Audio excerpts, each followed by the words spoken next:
tumayo bago tayo magpunta sa ating aralin ngayong hapon? Shall we just honor God and worship Him in our prayers? Thank you, Jesus. Hallelujah. We praise you, Father God. We honor you, Lord.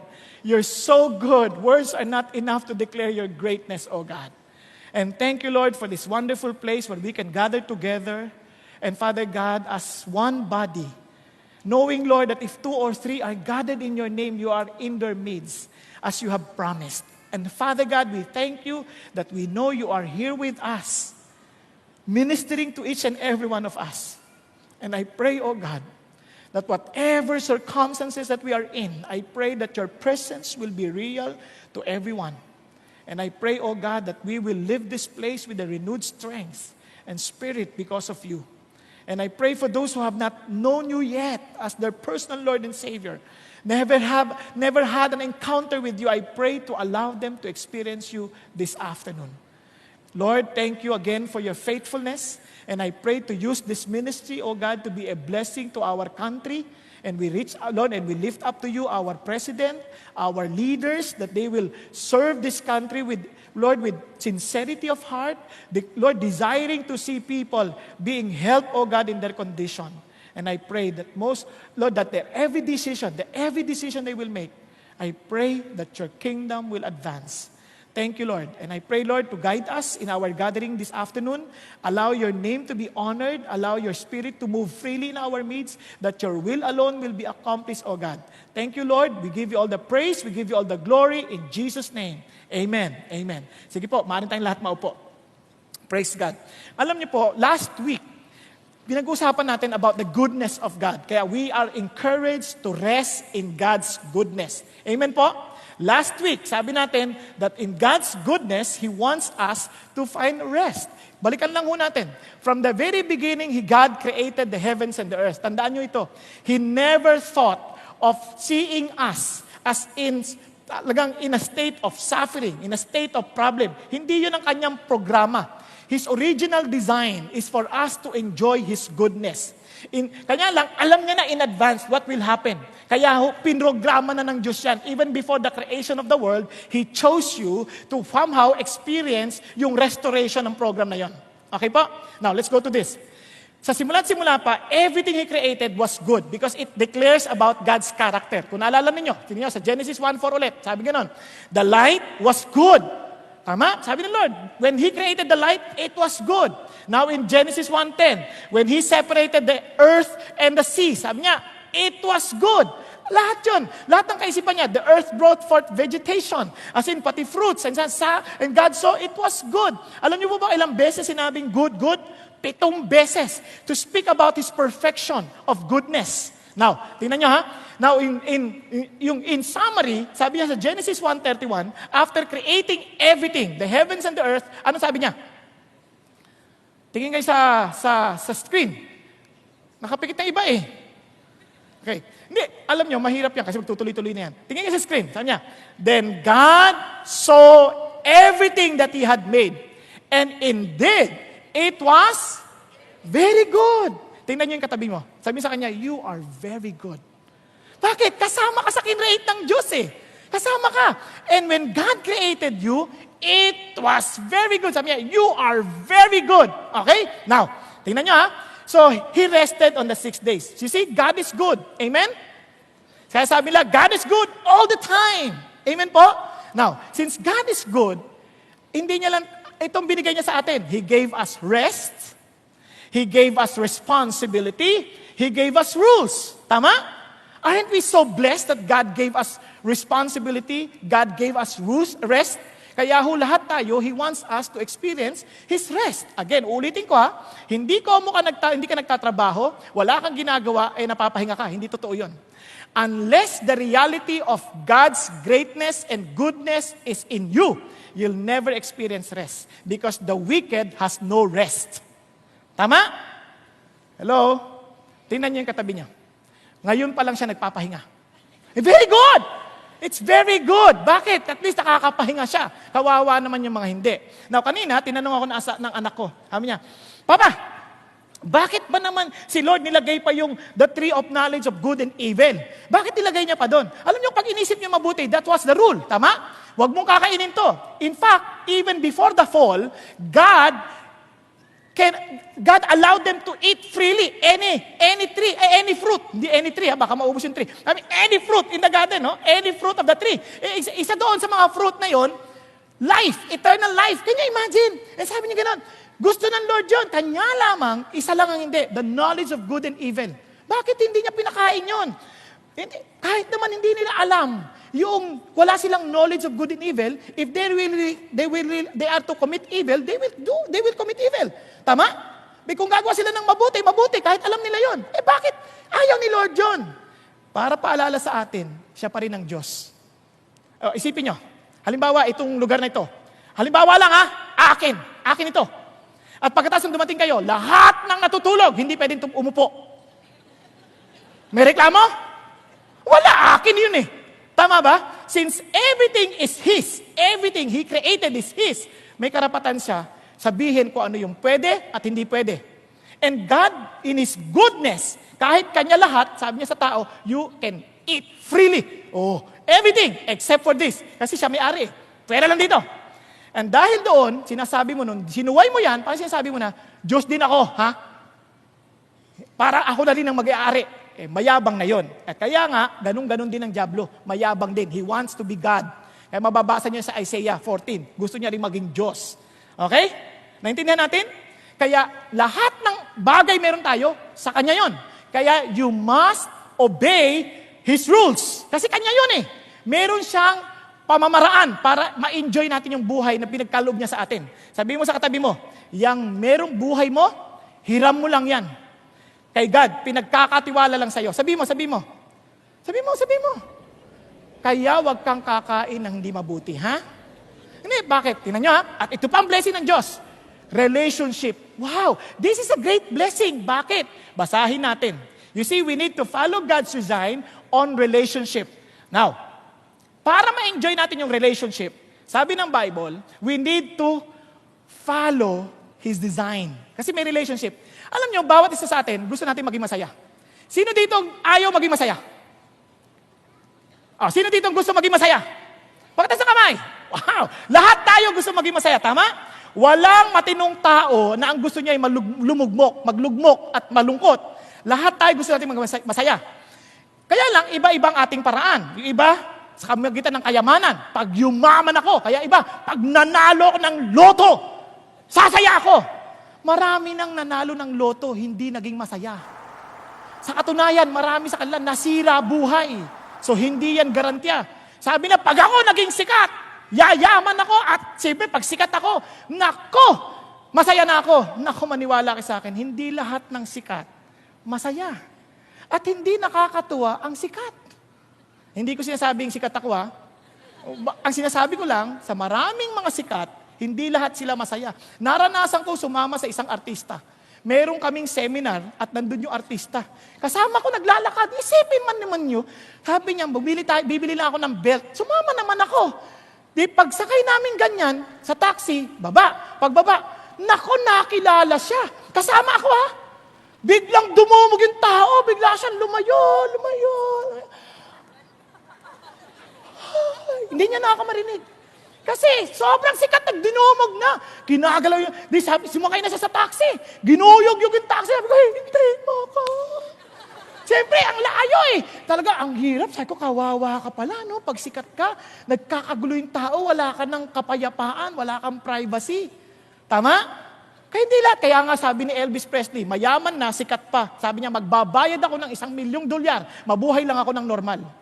Isipin ninyo, kung gaano kahirap ang buhay niya, kasi meron lang tumubong pimples, may pimples siya. Di ba? Mawala yung pimples, wala na. Lahat pinag-uusapan. Hindi, kakain na lang, ang laki niya sumubo. Nung hindi nakakain, ang arte niya. Lahat merong sasabihin. Kaya, anong sasabihin ng tao?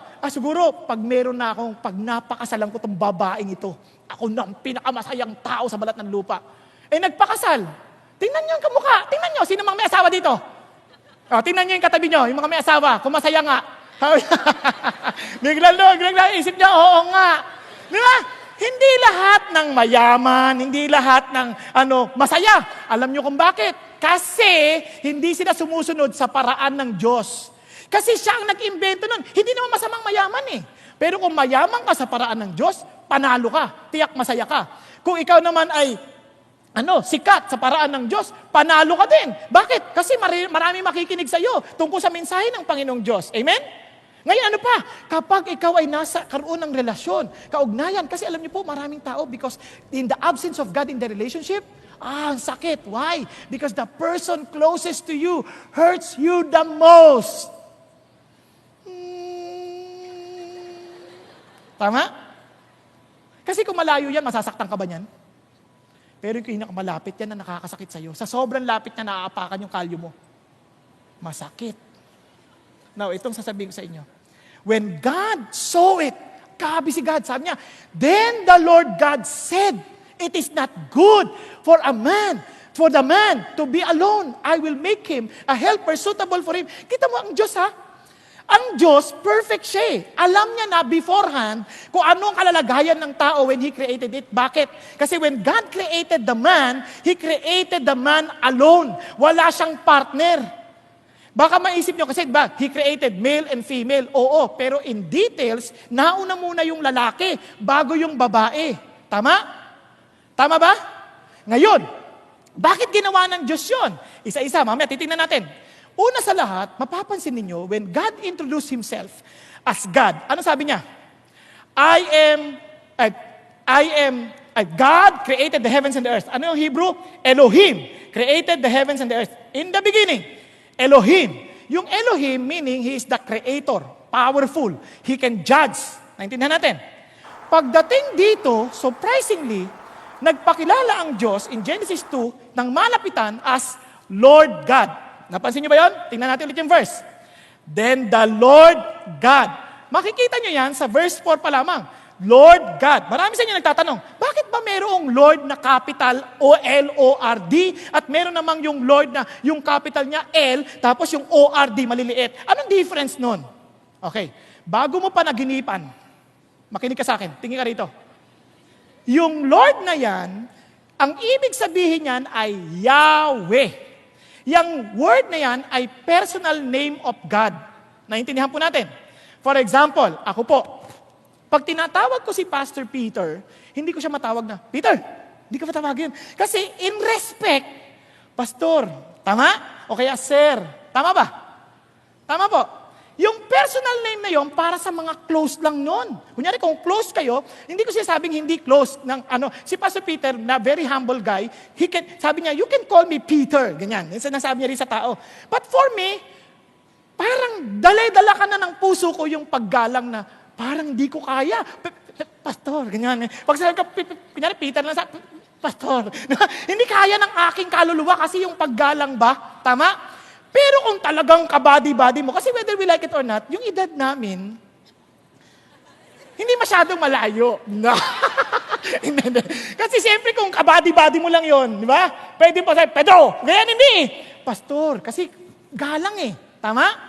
Tama po? The same thing with God. This name, Yahweh, is a personal name.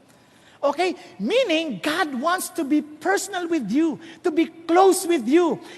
Though He is great, He wants you to be His friend. Wow! Isipin mo kung kaibigan mo, makapangyarihan. Di ba? Yung iba nga sa atin, mayayabang pag nahuli ng pulis eh. Anong violation ko? Basta ang iaabot, sa halip na lisensya, ang iaabot, calling card. Calling card ni Chief of Staff. Chief of Staff nino yan. Tingnan mo. Parang gustong sabihin, friend kami ha? Huwag mo kong hulihin, friend kami. Yan yung mundo. But can you imagine, with all your problems, but your friend is the great God? Wow! Kaya pansin niyo when God introduced Himself as the Lord God, pansin niyo, ganyan din yung introduction niya. I am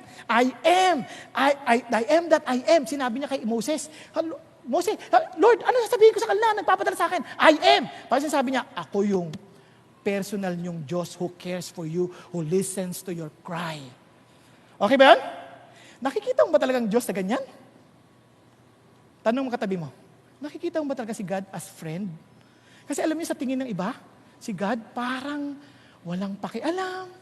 Yung iba, tingin nila sa Diyos, parang ang layo, very distant. Nagpe-pray siya, parang hanggang ceiling lang. Alam niyo kung bakit? Because our sin separate us from God. But God dealt with that sin through His Son, Jesus Christ. Okay ba yan? So that we can call Him friend. Kaya nung kinakanta, I am a friend of God, iyak po ako nung minsan. Ako, oo nga. Lord, kaibigan mo ako. Isipin mo kung tawagin mo si Lord, Lord, salamat po Kitin mo naman kung gaano kamalasakit ni God It is not good for Him to be alone. Ganun ka-close si Lord. Sabi niya, alam ko ibig sabihin ng goodness, pero hindi mabuti ito. Kawawa naman itong lalaking ito. Pero pansinin niyo tingnan niyo mabaylisan lang. Alam naman pala ni Lord na hindi mabuti sa kanyang mag-isa bakit kasi kinreate niyang mag-isa? Amazingly, ito pang sabi ni God. Pagkatapos yan, malaman it's not good for him to be alone. Ano kagad kung kayo yon? Hindi mabuti mag-isa siya. Teka, gagawa muna akong babae agad. Ayan na. Hindi, alam ginawa ni Lord? Binigyan muna ng trabaho. Nakita niyo ba yun? Tingnan niyo. Verse 9, out of the ground, sorry. Sabi niya, out of the ground, the Lord God formed every beast of the field and every bird of the sky and brought them to the man to see what he could call them. And whatever the man called the living creature, that was its name. Sabi ng Lord, hindi mabuting nag-iisa siya, kawawa naman. Di bale, ito, pangalanan muna itong mga hayop na ito. Kung ako yan sa makasalanang kalalagayan sabi, Lord naman, alam mo naman malungkot ako Papangalanan ko pa. Bigyan mo muna ako ng kasama. Di ba? Tama? Hello? Alam niyo kung bakit ganito si God? Si God, ang gusto niya, teka muna, trabaho ka muna anak. Tingnan niyo mga kapatid, huwag ka daw mag-aasawa nang hindi ka pa nagtatrabaho You need first to be responsible enough before you get married. Tingnan niyo, maraming tao hindi masaya sa kanilang buhay mag-asawa kasi nag-asawa na wala pang trabaho. Kaya pareho sila nagtititigan. Anong kakainin natin? Malay ko sa'yo. Pinakasalan mo ako binuntis mo ako Akala mo itong pakwan na to makakain, Hindi. Kasi si Lord mismo, ang una niyang ginawa is to give you responsibility. Why? It is a pre-marital counseling for Adam. Kasi bakit? Kasi wala kang dahilang mag-asawa kung hindi mo naman alam yung dahilan mo sa buhay. Pag-isipan ninyo, nakapanood na kayo ng kasal? Ano sasabihin ng babae? Saan ka man magpunta, doon din ako pupunta. Saan ka man tumira, doon din ako titira. Ang pamilya mo, pamilya ko rin. Ang Diyos mo, Diyos ko rin. Isipin mo kung ikaw yung lalaki, saan ako pupunta? Wala nga Hindi ko nga alam Hindi ka rin, dalawa na kayong ligaw. Tama? Tapos susunod pa, saan ka man tumira? Wala nga akong bahay. Mag-isipan ninyo, kaya yung lalaki dapat maliwanag sa kanya yung pinakadahilan niya bakit siya nag-e-exist. Tanong mo yung katabi mo, alam mo ba kung bakit ka nasa lupa? Kaya iba hindi alam Oo nga basta kakain lang ako. Mabubuhay hanggang mamatay. Kawawa ka naman, hindi yan ang design ng Diyos sa'yo. God designed you for a mission. Kaya bago niya pinakilala yung asawa, kilala niya muna ang kanyang master as his personal God. Kaya master muna, pagkatapos yung mission, saka lang bibigyan ng asawa. Bakit? Anong mission niya? Papangalanan ba naman yung mga hayop? Kawawa, sabi niya, uy, lalaking baka at babaeng baka. Biglang, ang lalaking unggoy at ang babaeng unggoy. Laging partner-partner. Pagdating sabi niya, ako? Kaya sabi niya, whatever the man called the living, that what's its name? Look at the words. The man gave names to all the cattle. Tingnan niyo, cattle muna. Ito babaeng hipo. Lalaking elepante, babaeng elepante. Tama ba? Tama ba? Tingnan niyo. Then, Adam, but for Adam, there was not found a helper suitable for him. Siguro, siya mismo, nung pinapangalanan niya, wala akong kamukha. Ang papangit nila lahat. Oo, good sila, kanya lang. Hindi ko sila kamukha. Itong unggoy naman ito nakatayo, balbon naman. Hindi pwede ito. Tama? Now, look at this. So the Lord, God caused a deep sleep to fall upon the man. Naramdaman siguro tandaan niyo to don't you ever think, kasi minsan yung mga Christians, sasabihin nila, alam mo kaya ka malungkot kasi hindi ka spiritually high Kung spiritually high ka, hindi ka naman malulungkot ng ganyan. Hindi totoo yan. Perfect yung condition niya, wala pang sin. And yet, God knew that this man is looking for someone na medyo makakasama niya. Tama? Kasi partner lahat eh. Sabi niya, wala bang partner ako dito? Di ba? Parang mayroon siyang nararamdaman na hindi niya maintindihan. Only God understands. Kaya minsan may mga nararamdaman tayo, parang, Lord, hindi ko maintindihan, parang kulang. Kasi only God can feel. Tama? Then God alone can provide. You cannot think of the provision. You cannot find a solution on your own. You need to go back to your God, your Creator, to understand. Naintindihan natin? So ito na. And God, sabi niya, found a helper suitable for him. Sabi niya, we could not found. So the Lord God caused a deep sleep to fall upon the man, and he slept. Oh, ang galing ni God, ha? Si God, hindi basta nag-o-opera. Pinatutulog muna ng gusto. Tama? Kaya yung mga natutulog sa inyo, baka operahan kayo mamaya. Relax, don't sleep. Now, look at this. Then he took one of his ribs and closed up the flesh at that place. The Lord God fashioned into a woman the rib which he had taken from the man and brought her to the man. Now listen. Paano ginawa ng Diyos? Yung babae, kinuha sa tadyang. Pagkatapos, pinorma. The word form means he built. Imagine, parang sculptor, binilt. Alam nyo, mga babae ha, pag-isipan nyo ito mabuti. You are fashioned by God. Kaya kayong mga babae, don't ever feel insecure na pag walang nanliligaw sa inyo, hindi kayo maganda. Hindi yan totoo. Ang totoo niyan, when God designed you, isipin nyo, yung lalaki, He designed it from dust. At yung mga babae, designed it from man's bone. Isipin nyo ha, kaya yung mga lalaki, amoy lupa. Ang babae, amoy bulalo. Galing dito sa buto eh. Joke lang. Di ba? Kaya tinan nyo, masayang-masayang lalaki pag nakikita, amoy sabaw. Di ba? Huwag kayong magagalit. Pero ang ibig sabihin, never ever feel insecure. Why? Kasi you are designed beautifully by God. Can you imagine? The God who is perfect designed the woman. Alam niyo kung gaano kaganda yung babae? Dinala ni Lord. Nung ginawa na, dinala niya, tulog si Adan. Tulog tulog. Paggising niya, ano sabi niya? The man said, this is now. Alam niyo yung word na this is now? Yung literal translation niya, ganyan. This is it! Sabi niya, sa Tagalog, ito yun! Ang saya-saya. Sabi niya, ito yung buto ng buto ko. Na hindi niya ibig sabihin? Ano yung ibig sabihin niyan? Ito yung laman ng laman ko. Ano ibig sabihin niyan? Ito yung kamukha ko. Ito yun. Ang ganda mo, di ba? Tama? Ganon ka-importante yung asawa dahil naintindihan mo yung pangangailangan mo. Kaya you will begin to appreciate the blessings that God is giving you because you understood how to have nothing.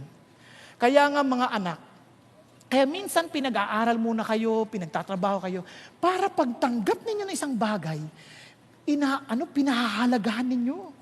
Tama? Hello? Subukan ninyo, pag kayo bumili ng sarili nyong kotse, naku, mayat-maya, hinuhugasan. Tapos minsan, pag umulan, ipapark sa gasoline station. Magta-taxi kasi baka madumihan. Kasi pinaghirapan niya eh. Pero pag di niya pinaghirapan, nako, pinababaya. Parang kahit sira-sira. Pansinin niyo yung mga sasakyan ng opisina minsan, pag pinagagamit, minsan di nila iniingatan. Wala bang lubak? Malubak, pero hindi naman akin to, no? Hindi nila pinapahalagahan. Kaya si Adan, pahalagahan niya ngayon itong asawa niya. Bakit? Nakita niya yung kawalan eh. Minsan ganun tayo, nakalimutan natin, we don't deserve anybody to be in our lives. Naintindihan niyo? Wala tayong karapatan. Kaya minsan pag iniisip mo, Lord, thank you binigyan niyo kami ng kasama. Kasi sa totoo lang, wala naman akong karapatan eh. Tingnan mo, minsan kung tatuhin natin mga anak natin, para mga Dakong kita dyan. Nakalimutan mo, ang daming walang anak, hangad na hangad magkaroon. Pero ito, binigay sa'yo ng Diyos, pwede ka namang hindi bigyan eh. Para ngayon, asawa, ganun din. Bigyan mo isang may asawa mo. Sino may asawa rito ulit? Pakitingnan nga. Tingnan nyo nga asawa nyo kung kasama nyo nga. Napapahalagahan nyo ba yan? Parang, niligawan ko ito eh. Kaya nga, inaani ngayon ang lahat ng hirap ko noon. Walang ganunan. Sa totoo lang, Huwag mo sabihin marami ng parang kumbaga ako lang, ikaw lang nagtiyaga. Hindi. Binigay yan ng Diyos sa'yo. Kaya, he who finds wife finds favor of God. Okay po? Now, what am I trying to say? Gusto niyo malaman ng basic principle ng relationship? Always start with God. Always start with God. Kahit sa kaibigan, if God is not first in your life, iti-take advantage mo lang yung kaibigan mo. Tama? Hello? Kung hindi naman, tingnan ninyo, kahit na kung hindi Diyos ang sentro, lalamangan mo lang lagi ang kaibigan mo. Maging ang magulang mo. Tingnan ninyo ang Diyos. Papakita ko sa inyo, ha? Sabi ng Lord, tingnan nyo, ha? Kapag una ang Diyos, sa lahat ng relationship, yan ang utos. Tingnan nyo, mga babae, madali bang mag-submit sa asawa? Sino mga may asawa ditong babae? Madali bang mag-submit? Mahirap. Hindi mo gagawin yan kung kumbinyente lang ang isip mo. Kaya sabi ng Lord, wives, be subject to your husband as to the Lord. Si Lord ang una, hindi yung husband. You submit to the husband because you submit to the Lord. Tama? Parang hindi na kayo umiimik. Masama ba loob nyo? Di bali, ganun din naman sa lalaki. Mga lalaki, sabi ng Lord, yung babae, suitable for you. Ibig sabihin ng suitable, eksaktong-eksakto. At yung salitang helper, hindi ibig sabihin mas mababa. Ang ibig sabihin noon, yun ang eksaktong completeness ng buhay mo. Yun ang ibig sabihin. Complementary. Yan ang tulong sa'yo. Di ba? Even God is our helper. Ganun ang ibig sabihin, hindi siya mas mababa. Ngayon, tingnan ninyo, ha? Pero hindi laging makitang gift yan. Hindi laging mo mamahal kasi parang yung babae. Noong una, tahimik yan eh. Sa totoo lang, mga babae, minsan, nung diniligawan pa lang, tahimik yan kung kumain yan. Mahinhin. Wow, parang di nakakaubos sa isang order, tama? Pero nung asawa mo na, iba na. Sayang to. Tanggal pa yung pustiso nun. Makiabot yung patis. Ganyan. Kaya lumalaking ganyan, oh. Ngayon sabi mo, Lord, ang hirap na mamahalin na ito. Gusto ko siya ng katabing kama, pero ngayon namukha na siyang kama. Paano ko naman siya mamahalin? No. Sabi ng Bible, husbands, love your wives. Bakit? Just as Christ. Again, the centrality of Christ. He must be first. Tama? Natingnan nyo sa relationship ng mga anak. Children, is it easy to obey the parents? Mahirap. Pakikalabit mo ang katabi mo, tulog na eh. Obey your parents. Again, look at the words. In the Lord. Ito pa, fathers. Minsan, hindi tayo maingat sa pagtatrato natin sa mga anak. Sabi niya, do not provoke your children to anger, but bring them in the discipline and instruction of the Lord. Kaya, fathers, tandaan nyo, you need to be, knowledgeable of the things of God so that you can instruct your children in the instruction of the Lord. Naintindihan po? O sunod, slaves, kati yung relationship mo sa amo. Submit o be obedient to those of your masters. Bakit? As to Christ. Si Kristo ang dahilan. Hindi ka nagsasubmit dahil mataas ang bayad mo. Hindi ka nagsasubmit dahil mabait sila, no? Because of Christ. Now, yung mga master, hindi dahil nakikita ka kaya nagtatrabaho ka. Marami kasi ganyan eh. Nagtatrabaho, pag nandiyan yung amo, sipag. Pag wala, tatayo-tayo. Hindi na iniintindi. Mali ka. Sabi, bakit? But as slaves of Christ. Ibig sabihin, if God is first, everything must be under God's rulership. Amen? Now, last. Ngayon, tingnan nyo, and masters do the same things to them and give up threatening, knowing that both their master and yours is in heaven. Ano sinasabi? In your relationship, put God first. Amen po? Now, because if God is first, ang tanong, do you glorify God in the way you treat your friends, your husband, your wife? Tama po? Now, balik tayo. And this I will, May sabi ng Lord, ang ginawa ng Lord, dinesign niya ngayon yung marriage. Dinesign niya yung family. Balikan natin yung Genesis. Dinesign niya ulit yung family. Para maintindihan natin bakit. You can never understand real love kapag hindi na ipasa sa asawa. Bakit? Tingnan nyo kung gaano kahirap. Yang kaibigan mo, hindi mo masyadong kilala. Tama? Mamamahal mo yan. Madaling magmahal ng kaibigan. Kasi pipiliin mo. Pero ang asawa, mahirap. Bakit? Hindi mo siya kayang maintindihan basta-basta. Pero pag minahal mo, doon mo maintindihan ang ibig sabihin ng pag-ibig ng Diyos. Naunawan? Sabi minsan may lalaki nakakuha ng lampara sa dagat. Lumabas yung genie. Sabi niya, lumabas yung genie. Hoy, sawang-sawa na ako Sawang-sawa na ako sa mga 3 wishes. Isa lang. Sabi mo naman, isa lang, pwede. Sige, anong wish mo? Gusto ko sanang pumunta sa Hawaii. Yung maglagay ka ng tulay doon para lalakarin ko lang. Kasi ayoko na mag-aeroplano, takot ako eh. Takot ako magbarko, kaya gusto ko tulay na lang para lalakarin ko lang. O kaya magbabike lang ako, ganyan. Kahit ilang araw ako makarating, basta makarating ako doon. Sabi niya, ang hirap nun ha, di mo ba naintindihan yun? Ang daming steel na kailangan, ang daming semento, sobra ka, hindi tama yan. Iba na lang wish mo. Ganon. O sige, ganito na lang. Tulungan mo na lang ako maintindihan yung asawa ko. Kasi maintindihan ko yung loobin niya para maging maunawain ako. Maintindihan ko yung kaisipan niya. Maintindihan ko bakit siya ganun magsalita. Nako! Anong gusto mong tulay? 4 lanes? 3 lanes? Ano? Bakit ganun? Mas madali daw yung tulay kaysa sa maintindihan yung asawa. Type nyo. Di ba? Ang sakit, no? Pero ito, para maunawaan natin, kaya yung dinesign ng Diyos kasi yung marriage is a picture of Christ's relationship with the church. At if you win, if you know how to relate with your wife or within the family, madali na mag-relate sa iba. Ba't ko nasabi yan? Tingnan nyo ha. Yung wife, napakahirap maintindihan. At kung natutunan mo makapag-relate dyan, at yung wife naman, ganun, panalo ka na. Kaya sabi ni Paul Getty, kahit anong yaman niya nung panahon niya, sabi niya, I trade my fortune just for me to to have a happy marriage. Lungkot, no? Kasi maraming lalaki, tagumpay, pero pagdating sa bahay, bigo. Hindi siya totoong matagumpay. Kasi bigo siya sa bahay. Kasi yung asawa, yun ang nakakakilala sa ating totoo. Tama ba? Tama ba? Sino nakakakilala sa atin ng totoo? Yung asawa. Kasi tingnan nyo si Adan at Eva. They were naked. They know. Wala tayong itatago sa asawa. Alam nila yung baho ng hininga natin. Hello? Nakuha ninyo?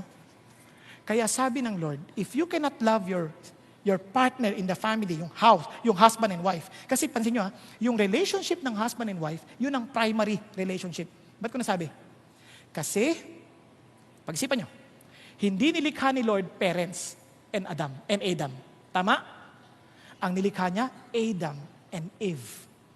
Hindi rin friends. Bakit hindi friends? Hindi niya nilikha Adam and friends. Walang ganon. Tama? Ang nilikha niya, Eve. Ngayon, hindi rin children. Hindi niya Adam and 7 children. Walang ganon. Ang sabi niya, Adam and Eve. Kaya yan ang picture ng marriage. At ito pang maganda. Hindi lang Adam and Eve. Adam, hindi Adam and Steve. Hindi. Ibig sabihin sa male and female relationship. At hindi rin Madam and Eve. Hindi ganon. Nakuha niyo?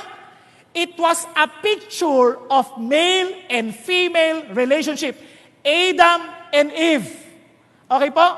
Both were created in the image of God. Kaya pansin nyo. And sabi niya, and for this reason, pagkakita, pinresent ni God yung asawa. Not in a bridal dress, but naked. Sabi niya, for this reason, a man shall leave his father and his mother and be joined to his wife. Ba't ka-importante yun? No one can ever enter into this kind of relationship if he is not matured emotionally. Ha? Ba't ko nasabi? Kasi isipin nyo, iiwan mo yung tatay at nanay mo to leave your parents, masyadong mataas ng emotional maturity niyan para maging independent ka sa kanila. Nakukuha natin? Nakukuha? Kaya marami, they enter into relationship immature. Kaya akala nila feelings. Ay, pag tumibok ang puso. Hindi. Sa totoo lang, pag nag-asawa ka, titigil ang tibok niyan. Biglang, kaya hindi based sa, isipin nyo, kagabi napanood ko ba naman sa TV? Sabi nung babae, iniwan niya asawa niya, bakit? Hindi daw siya masaya. Dahil sa damdamin niya, hindi siya masaya sa asawa niya. Pinipilit niya lang. Hindi niya magamit ang kanyang isip. Sabi naman isipin mo, yung pinaka-host, sabi niya gano'n. Kaya tayo sa pag-ibig, sundin ang damdamin. And if you are like that, you don't understand what it means to be emotionally matured. Hello? Pag nag-asawa ka na, minsan wala nang damdamin. Pero, if you keep on loving, emotion will still follow. Kasi motion before emotion. Tama? O, tuloy tayo ha. Iiwan ng lalaki at ang kanyang ama't ina. Ibig sabihin, live and cleave. Hindi na priority ang mga ibang tao, hindi yung asawa. Hindi ko siya yung magulang, kundi asawa na. Hindi na magulang.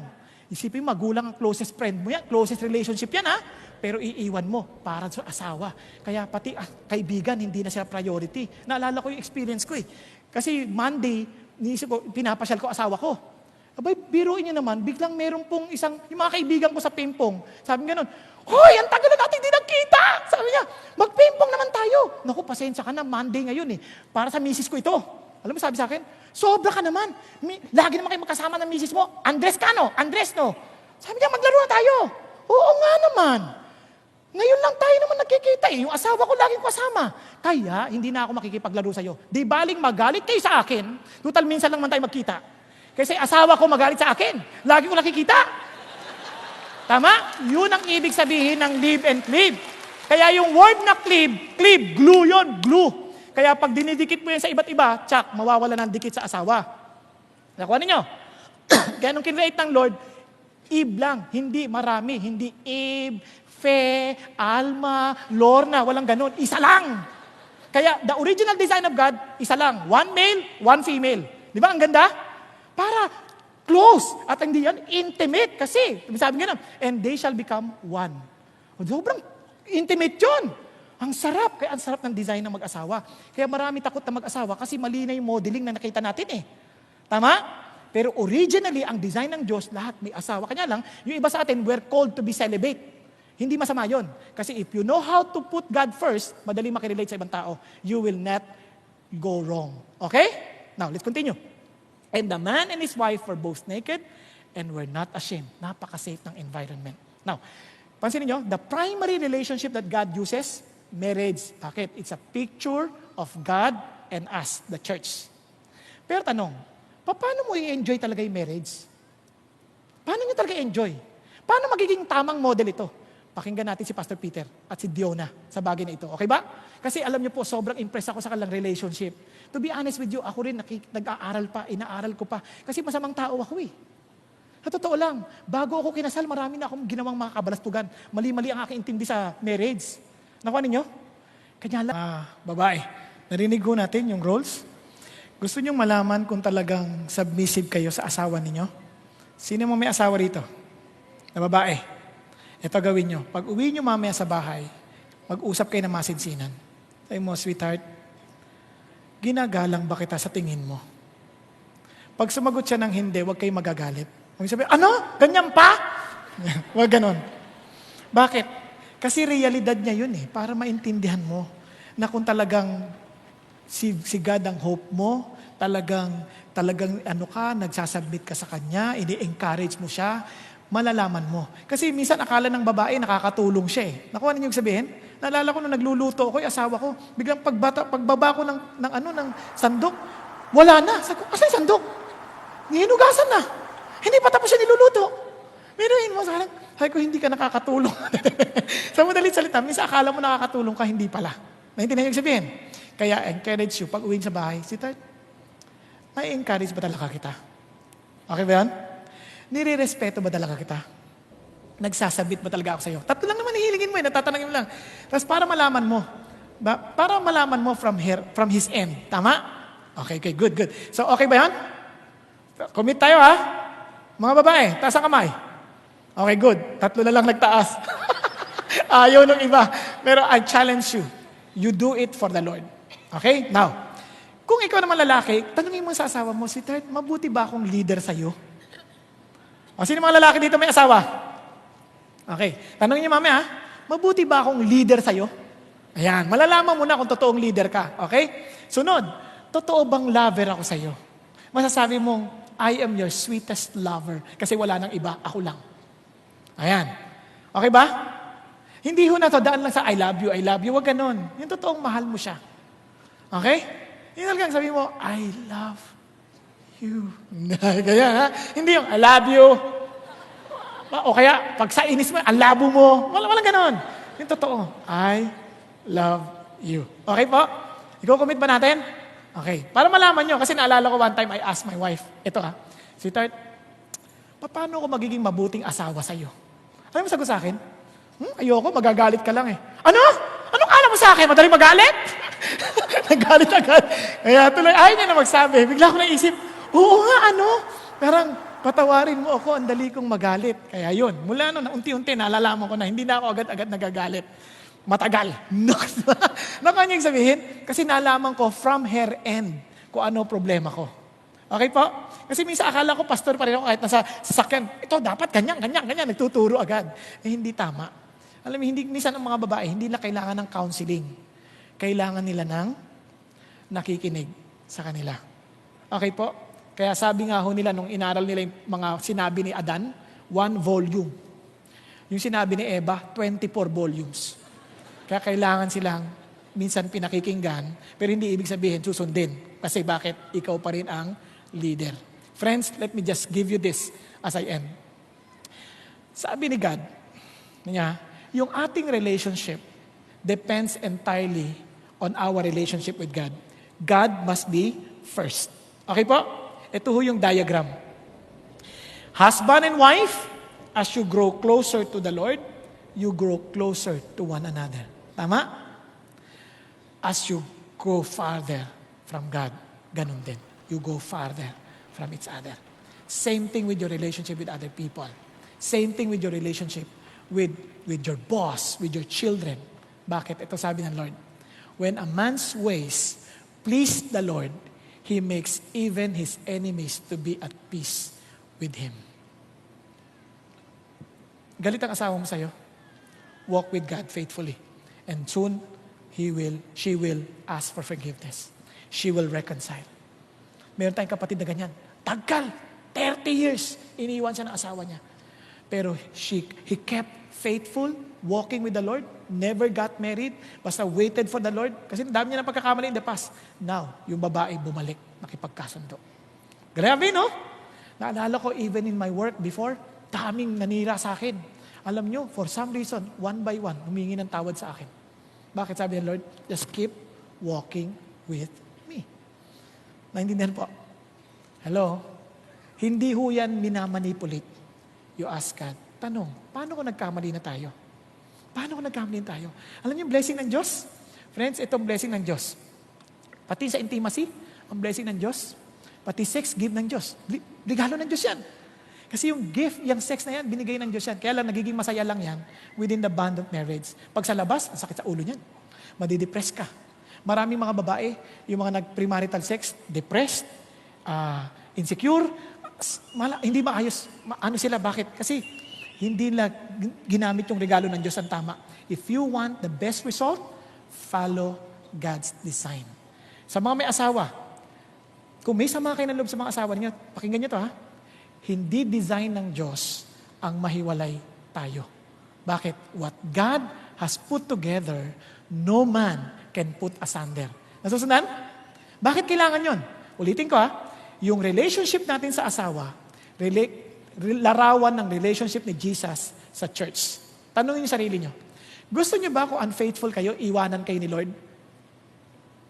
Pakitanong mo sa katabi mo. Ikaw, gusto mo iwanan ka ni Lord?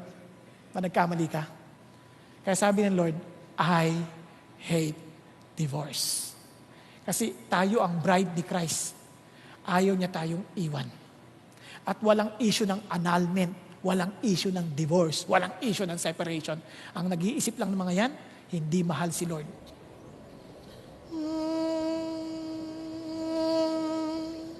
Then let me end. Yung iba sa atin, hindi tayo divorce sa asawa, hindi tayo hiwalay sa asawa, pero we are emotionally divorced sa asawa.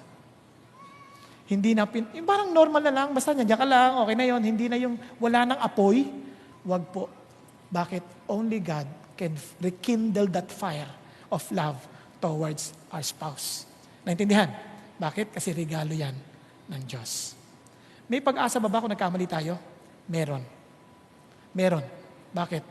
Sabi ni Kristo, I am the way, the truth, and the life. Kung nagkamali ka sa buhay mo, there's only one way to be restored back to life, and that is through Jesus Christ. Naintindihan po natin. That's only through Jesus Christ. Tayo pong lahat ay yumuko sandali at pumikit. Sa bawat isa sa atin, let's ask ourselves, kamusta tayo in our relationship with God? Is He really first in our lives? Second, what is my real mission? Minsan marami sa atin, hanap ng asawa. Hindi naman natin alam paano maging responsableng asawa. Maging responsable sa pinagkakatiwala ng Diyos sa atin. Or the very reason why you exist, why you were created. Para ko yung babae man magtatanong, kasama ako sa iyo, alam niya sinasamahan niya because you have the same direction. Sabi nga ni Antoine de Saint-Exupéry habang latay nakayukot, nakapikit, love is not gazing at each other. It is looking towards the same direction. Kaya mga kapatid, if you are considering to get married, ask yourself, is this within the bound of my mission that God entrusted to me? Are we together with this mission? Kasi sabi ni Kristo, do not equally yoke with unbelievers. Bakit? Because you are to be with the same mission. Friends, kung nagkamali ka, may pag-asa pa ba? Yes. Because God is giving you another chance. God is God. And He wants you to understand that He cares for you. He loves you so much that He wants you to experience the best in your life. If you are single, and somehow God is not giving you a partner in this life, God is your partner. He will be more than enough to satisfy you because He is faithful and just to give you everything you need in this life. And sometimes it's more than having a spouse. It is understanding the words of Asaph saying, whom have I in heaven but you? Besides you, I desire nothing on earth. And friends, if you haven't experienced that love of God in your life, why don't you invite Him today and say, Lord Jesus, I know you are life, and you are the only way, the only truth. And I can never experience the real life that you want us all experience. The life full of joy, a life with mission and direction, life that pleases you, O God, unless Jesus is in me. So Lord Jesus, I accept your invitation that I would come before you and accept you as my Lord and Savior, and to live in me the life that I've been looking for. Thank you, God. Thank you, Jesus, for dying on the cross for my sin. And thank you for forgiving me and giving me a new beginning. And Lord God Almighty, I thank you, Lord, for those who accepted you as their Lord and Savior. And for the rest of us, O God, may you once again restore our first love with you, that we may experience the same love, that we may extend it to others, especially for those who are married to their respective spouses, that we may all be a blessing to the people around us and to the children you have entrusted to us. Thank you, Lord. Thank you, God, for blessing us with a relationship, for it's not good for us to be alone, and that you have given us people around us to be with. And thank you for those whom you have given a partner in life, to be married and to enjoy the blessing of being one with your gift. Thank you, Lord. May you dismiss us with your grace and with your blessing. In Jesus' name, amen and amen.